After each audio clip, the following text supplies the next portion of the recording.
বিসমিল্লাহির রহমানির রহিম।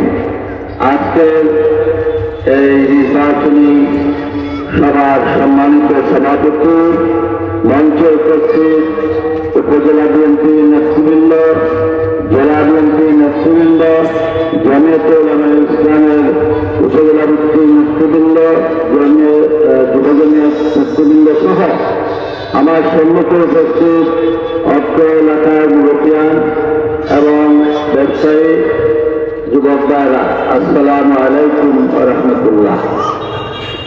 আজকে এখানে আসলে আপনারা সবাই জানেন, আগামী 12 ফেব্রুয়ারি নির্বাচনকে কেন্দ্র করে আজকের এই জনসভা। মূলত 12 তারিখ এই নির্বাচনে আমাদের অস্তিত্বের প্রশ্ন। দীর্ঘ 17-18 বছর পর এই নির্বাচন। বিগত 17-18 বছরের মধ্যে যে নির্বাচনগুলো হয়েছিল, এই নির্বাচনে আপনারা কেউ ভোট দিতে পারছেন। ভোট কেন্দ্র যাইবার আগে আপনারা বলছে ভোট দেওয়া লাগছে না, যাত্রাকে আপনার ভোট হয়ে গেছে। যার লাগিয়ে আমার ফ্যামিলি কইলে আসতে পারেন না, সে আসতে দিলাম। এই নির্বাচন যে বিষয়, নির্বাচন মানুষের ভুলে গেছে। নির্বাচনের যে আমেজ, এটা 17-18 বছরে নষ্ট করে দিচ্ছে। যারা বয়স ওই সময় 18 বছর আছে, এখন তার পর বয়স হয়ে গেছে 18 বছর। বারোও দিচ্ছে না, 17ও দিচ্ছে না। তখন খুব যে একটা বিষয়, আমরা মা বোনরা হয়তো ভুলে গেছে। আমরা যখন যেতে পারছি না, আমরা মা বোনরা যেতে পারছি না। দীর্ঘ 17-18 বছর পরে বহু আন্দোলন, বহু ত্যাগ প্রতিজ্ঞা, বহু মানুষ খুন এবং শেষ 24 জুলাই। এই 24 জুলাইয়ের ছাত্র জনতা আন্দোলনের মুখে আমাদের অনেক ভাই শহীদ হয়েছে, অনেক ভাই পঙ্গুত্ববরণ করছে, এখনো মৃত্যুর সঙ্গে পাঞ্জা লড়ছে, অনেক আমাদের অঙ্গ হারিয়েছে। আজকে এবং আমাদের এই তাদের রক্তের উপর পা দিয়ে এই ব্রিটিশ সরকারের বিদায় ঘণ্টা বাজিয়েছিল।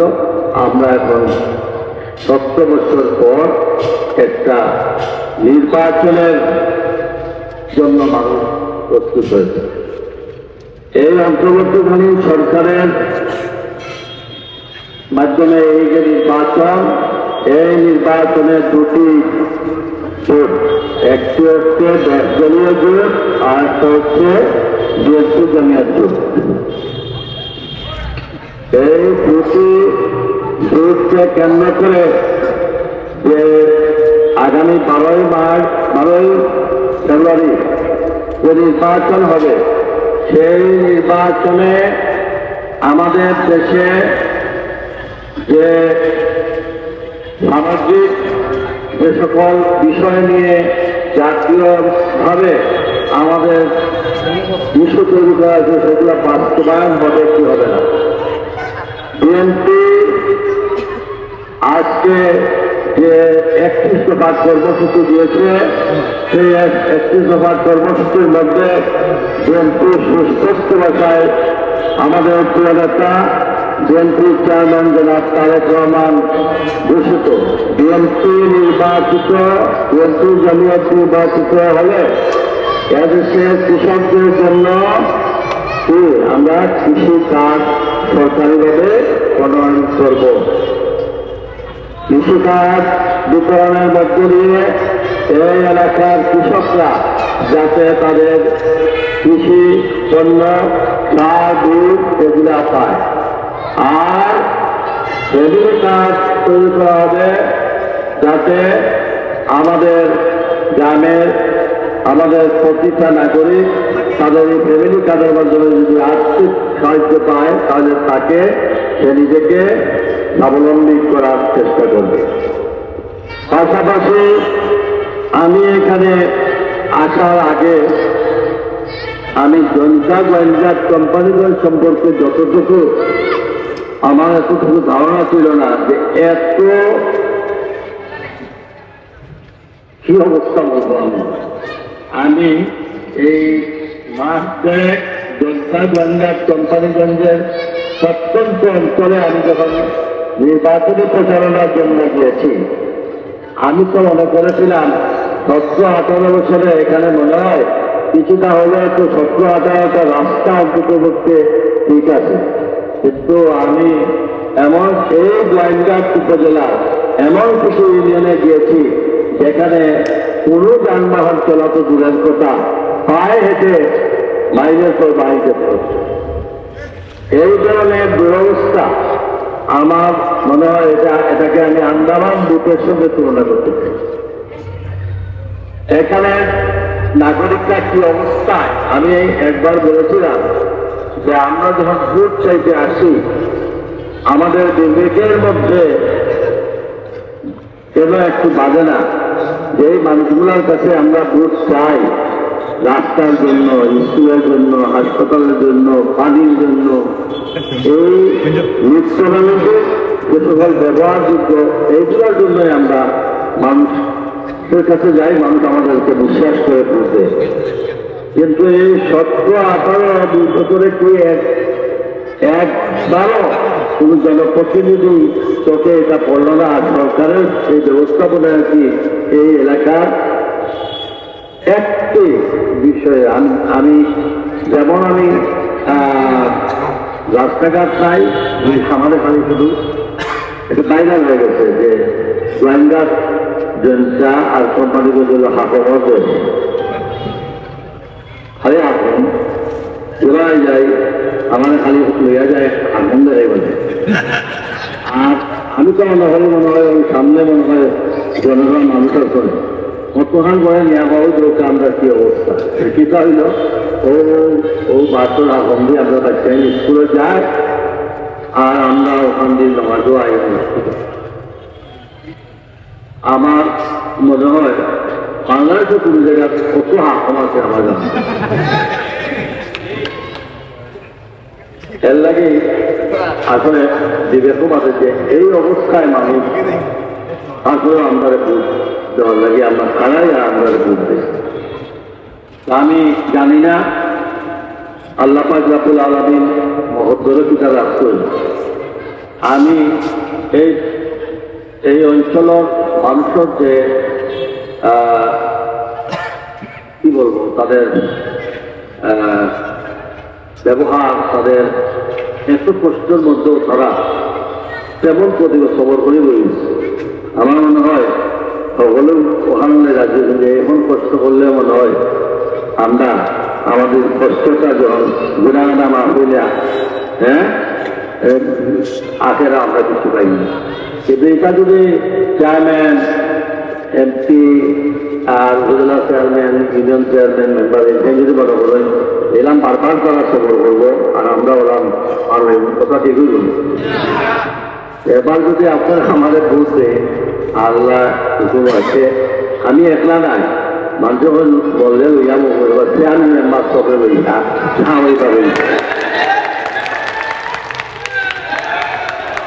রাস্তা হয় না কিলাম স্লোগানটা একটু রাখি দাও, স্লোগানটা 12 তারিখের লাগে রাখো। এখন যদি এনার্জি শেষ করিলাও তাহলে এসে পাল্লা তো যেন দেখবায়, পাল্লা তুমি এমনিও তো পাল্লা অন্যান্য করে আর মানে যদি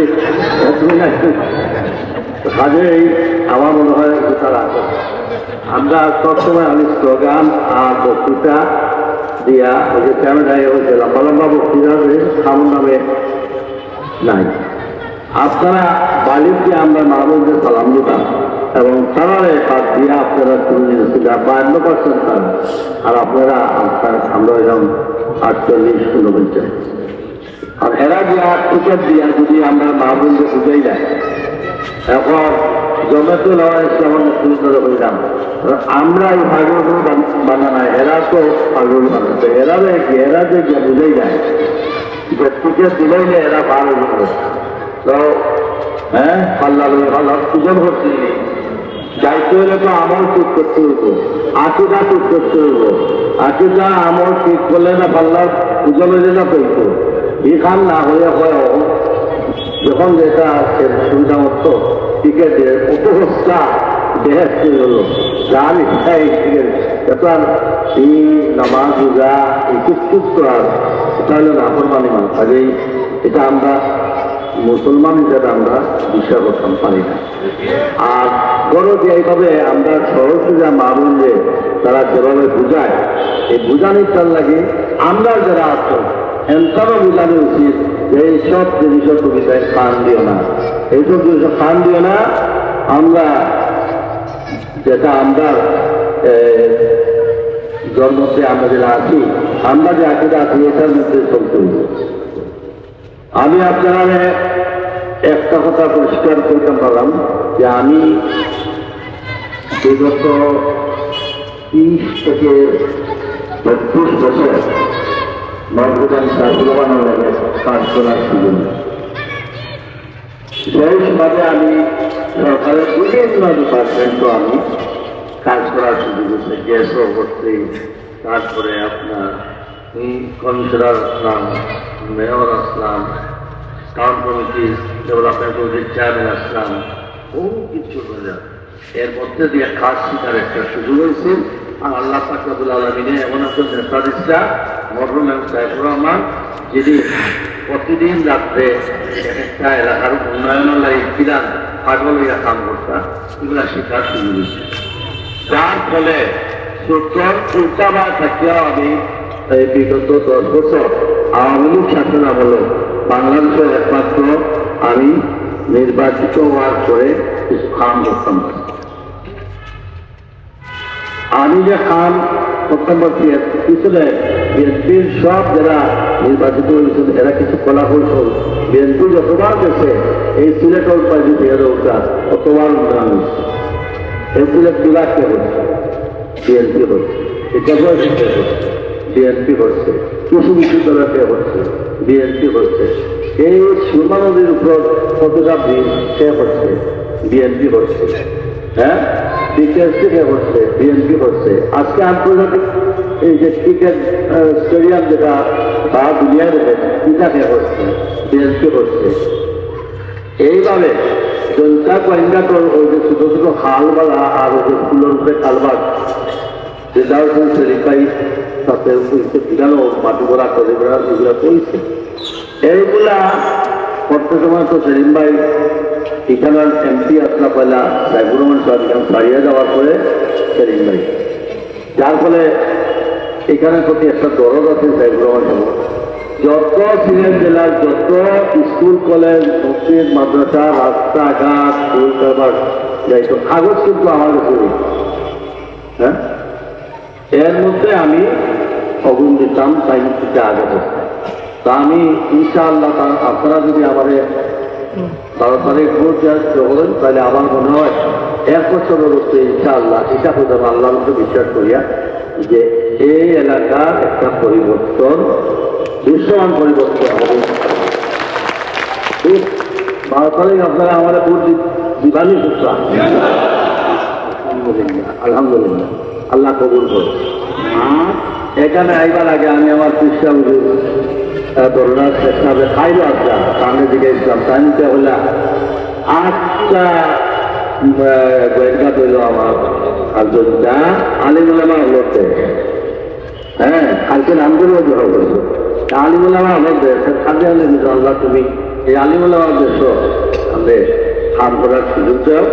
আর আল্লাহ তাআলা আপনারা যে মনের বাসনা আমার যে ইচ্ছা এটা পূরণ করার লাগে আল্লাহ তাআলা যেন আমরা বললাম মনের কথা আল্লাহ জানান, আল্লাহ সাথে বেতন হিন্দু মুসলিম আমি যেমন মুসলমান হোক তেমন হিন্দুদের সমস্ত সম্প্রীতিকে বজায় রাখিয়া আমরা কাজ করার আল্লাহ তৌফিক দান করুন।